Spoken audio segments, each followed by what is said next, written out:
Top story of the day. This is an update. Remember the activist who is appointed to oversee police reform? She recorded a cop acting out of line. Well, that appointee has now been kicked off the reform committee. I want to remind you of the initial incident, and I will give you the update. Here it is. Officer hopped up on energy drinks out here yelling at me, saying he gonna arrest me. Don't open the door. Don't listen to them. Now you disturb the peace. Everybody come outside. I'm not disturbing the peace. The noise ordinance is from 6 a.m. in the morning. It's past 6 a.m., so the noise ordinance does not count. Call the city, going to jail. It's from 10 p.m. to 6 a.m. I'm gonna show you. Call the city, I'm gonna show you. Okay, and I got you on camera too. I'll make sure I let everybody know. You on camera, all right? And that's fine. I'm so glad you didn't turn your body camera off, because y'all some liars. I wonder if he the one that's hopped up on energy drinks. This is Memphis police officer David Rousey, who charged at me because he was so pissed off that I was getting video of his face because I wanted people to know exactly who he was. And then when he arrested me, looked at me and said, "You see my face now? You see me?" And David, I do see you. I see you for the abuser that you are. The Institute for Public Service Reporting at the University of Memphis did a great expose about David Rousey's history of abuse. According to the Institute of Public Service Reporting, this report is a summary of facts and allegations collected by internal investigators of the Memphis Police Department. Specifically, it states, afterwards, officers picked him up by the handcuffs and slammed him to the ground. During this time, an officer kept saying, "Take the handcuffs off so we can kill him." Mr. Jefferson balled up on the floor and Officer Rousey stated, "It's time to get some WCW, World Championship Wrestling, going on." Officer Rousey hit him with a chair and kicked him in the buttocks and groin 3 or 4 times. The officers denied Jefferson's allegations because there was no video. Put up the picture full mass. I'm going to give you an update, and we will discuss, after going public with allegations of police misconduct, Memphis policy organizer Amber Sherman was kicked off a police reform task force in a move she called, quote, a cop-out. On the morning of April 10th, Amber walked down Mount Vernon Road, came upon a search warrant in progress. She noticed an energy drink placed on top of a police car and began filming from the public sidewalk. Angry words were exchanged with a police officer, and chaos ensued.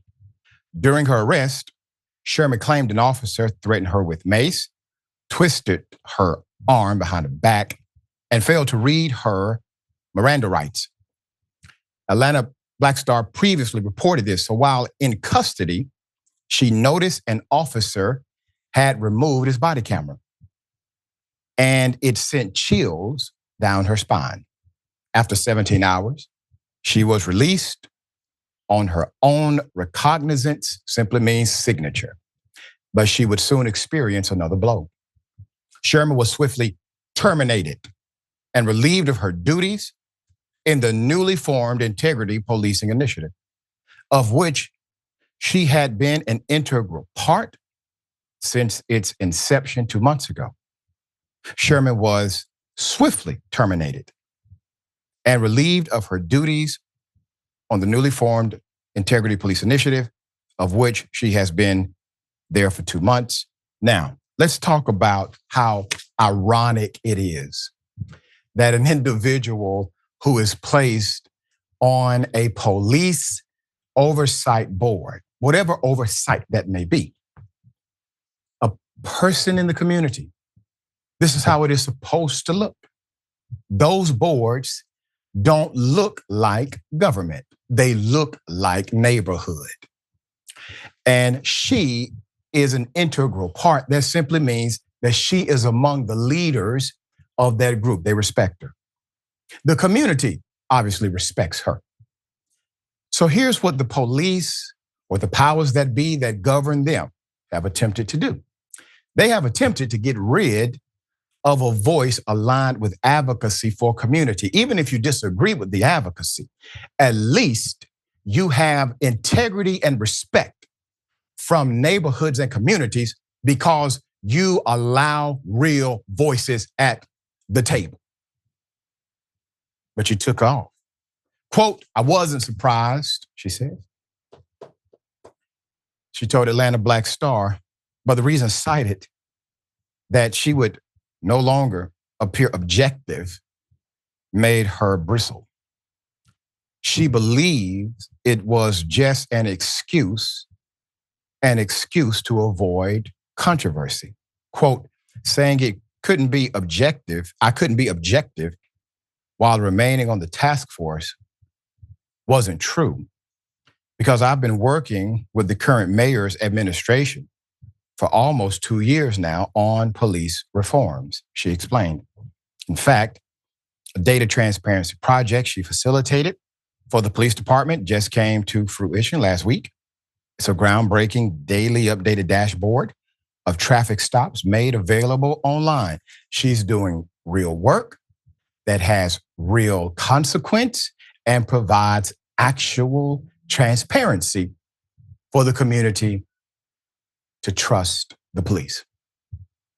I do find it interesting that they will cite she's not able to be objective. Now understand this. Being objective is really a exercise in degree. I would put it to the mayor this way. Mayor, do you believe that officer is objective? Or do you believe that officer has a certain amount of bias against certain individuals who provide a recording context on a public sidewalk, not breaking the law? Is the cop going to be relieved of his duties for the subjective responses he has given in the past or even in that video? No. There's more. Quote, it includes the race, sex, reason for the stop, and that information is on an open dashboard so people can see what the stop is for and if there's noticeable patterns. That is a remarkable deterrent to discrimination and targeting. Adding, quote, traffic stops are usually how police get some interaction with citizens, and then the brutality happens. And that is absolutely correct. So much so that many cities have now eliminated what's called pretextual stops because they realized that pattern was existing with their law enforcement personnel. This reformist has gone so far as to be a leader in transforming even that paradigm to something that's more progressive than the vast majority of cities in the United States of America. Sherman was dedicated to her life. She has dedicated to her life of advocating for Black community in Memphis and graduated from Hodges University, summa cum laude, with a master's in legal studies. She has been deeply involved in policy reform for 2 years, has no plans of stopping now, despite her sudden ouster. Quote, I would say I'm more beneficial and more productive not on a task force because that task force has literally done nothing. She told Atlanta Black Star, yes, she's I've been on a task force or two of my life. I know what you mean, madam. I think it's beautiful that real authentic leaders who serve from the heart, they don't need a group to validate them. I always find it telling when a politician who loses an election disappears, but only shows back up when election time hits again. She doesn't need an election. She doesn't need the committee. She was doing this before a committee was even formed. The group of community leaders led by retired federal judge Bernice Donald had been tasked with proposing policy changes after a damning U.S. Department of Justice revealed this report that revealed rampant corruption and racism in the police department in Memphis. We talked about that here. The letter sent to Sherman was penned by Donald and CC'd to Memphis Mayor Paul Young. It read in part, quote, while the work of the task force is to address misconduct through police reform, the developing and ongoing nature of your own matter creates a serious conflict of interest. The conflict makes it difficult for you to appear objective in carrying out the work of the task force. It is imperative that our work be independent of personal controversies and viewed as in the best interest of our community as a whole. Now, once again, this is coming from a retired judge. Judge, no disrespect. On the task force that's representing me in the community, I would consider you to be much more non-objective than Ms. Sherman. Because Ms. Sherman is likely to experience the kind of treatment that I would experience, and you are not. So she has a perspective through the 3 E's of life: experience, exposure, and environment. You don't share those with the common community.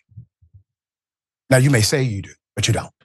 As soon as you are pulled over by a cop or you have an interaction with the cop, when they recognize you as a judge, your world changes in ways that others would not.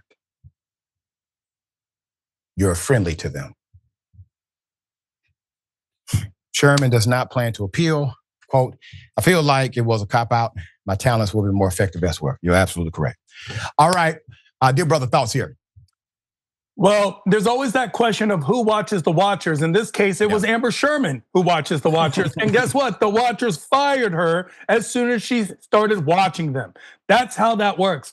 There's a whole group of people, a community called auditors, which sometimes are extremely aggravating and annoying to police. And yet, because they test the limits of what police and police interaction and community policing is. And yet they are extremely vital to the communities for this reason: keeping police honest. And if you're a police officer, you should be honest. That is literally your task. Your task is to protect and serve the community, not to bully, not to parent, not to overlord, but to protect and serve. It was called a reform task force. They did not want to reform. They simply wanted to preform. They wanted a performance. They wanted to give the performance that they are changing. They are not. It was called an integrity policing initiative. There was no integrity in any of it. There was only policing and no initiative. We see that too much. This is where we have these problems. Hopefully, Amber Sherman, I understand that she is not going to appeal this judgment. And I hope that's because she's going to be the one running for mayor. And then I'd like to see what they do for that. There you go. There you go. You are the leader you've been waiting for. All right, we'll bring updates as they come.